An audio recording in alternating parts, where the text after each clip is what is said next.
खबर जयपुर से। जेडीए में आज से नए डिजिटल युग की शुरुआत होने जा रही है। प्रदेश में पहली बार किसी सरकारी एजेंसी ने ये शुरू किया है। पहली बार ई जन सुनवाई सिस्टम की शुरुआत की गई है।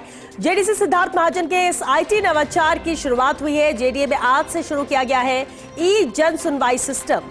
जेडीए के अधिकारी आज आमजन से वीसी से मुखातिब हुए। शिकायत या समस्या दर्ज कराने वाले लोगों की ई सुनवाई है, जहां जेडीए के संबंधित अधिकारियों ने ऑनलाइन सुनवाई की। जोन 5 में 7 प्रकरणों, जोन 9 में 7 प्रकरणों और प्रवर्तन शाखा ने 1 प्रकरण में आज ई जन सुनवाई की। और ई जन सुनवाई के दौरान आश्वासन दिया गया 2 दिन में प्रकरण निस्तारण का।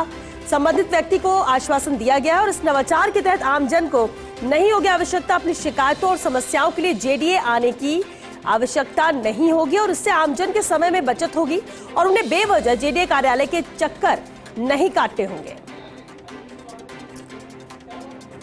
तो आज से नए डिजिटल युग की शुरुआत हो गई है जेडीए में। एसोसिएट एडिटर अभिषेक श्रीवास्तव हमारे साथ जुड़ चुके हैं। अभिषेक, बेहद अहम ये शुरुआत है और खासतौर से आमजन के लिहाज से बात की जाए, ई जन सुनवाई के दौरान समय की भी बचत है और जो परेशानी होती है चक्कर काटने के ऑफिस की, वो भी नहीं होगी। आज कैसी रही शुरुआत इसकी?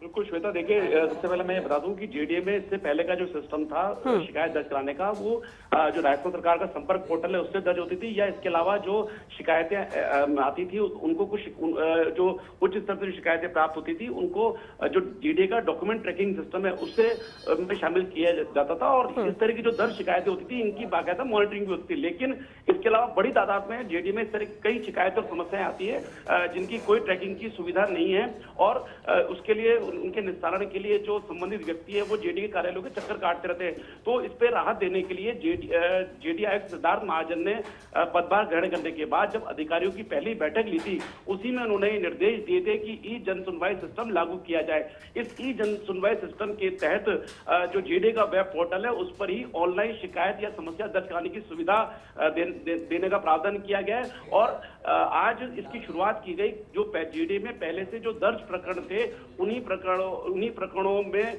जो संबंधित व्यक्ति उससे बात की गई, उसको ऑनलाइन स्लॉट उपलब्ध कराया गया और इस जो स्लॉट बुक किया गया उसके अनुसार आज जोन अलग अलग जोन में और प्रवर्तन शाखा में संबंधित व्यक्तियों की सुनवाई की गई।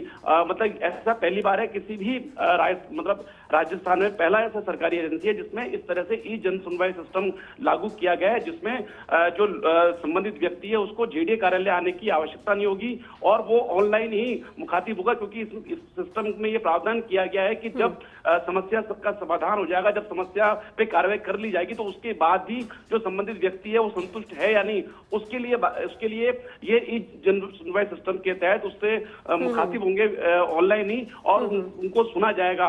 और बड़ी बात ये भी है कि जब ये ऑनलाइन पोर्टल पे जब दर्ज होंगी तो उसके बाद कितनी शिकायतें दर्ज हुई, कितनी समस्याएं किस जोन में दर्ज हुई, किस प्रकोष्ठ में दर्ज हुई, इसकी जेडीसी लेवल पर ऑनलाइन मॉनिटरिंग की जा सकेगी। कौन सी शिकायत कब से अटकी हुई है, उस पर क्या कार्रवाई की गई, ये सारा ब्यौरा ऑनलाइन ही जेडीसी के लेवल पर दिया जा सकेगा और उनकी मॉनिटरिंग की जा सकेगी और संबंधित व्यक्ति को राहत देने के लिए ये कदम उठाया गया है। और कल की अगर हम बात करें श्वेता, जो कल का जो कार्यक्रम रखा गया है ई जन सुनवाई का, तो कल जोन 9 की प्रातः 11 से दोपहर 12 बजे तक, जोन 7 की दोपहर 12 से 1 बजे तक और प्रवर्तन शाखा की दोपहर 2 से 3 बजे तक, निदेशक अभियांत्रिकी प्रथम की दोपहर 3 से 4 बजे तक, जोन 8 की दोपहर माफ कीजिएगा शाम 4 से 5 बजे तक, जोन 11 की शाम 5 से 6 बजे तक ई जन सुनवाई की जाएगी। तो इस तरह से रोजाना यानी कल का भी शेड्यूल है कि कब ई जन सुनवाई की जाएगी। जो पहुंचना चाहते हैं वो इस समय का ध्यान रखें। बहुत शुक्रिया अभिषेक जी इस पूरी जानकारी के लिए।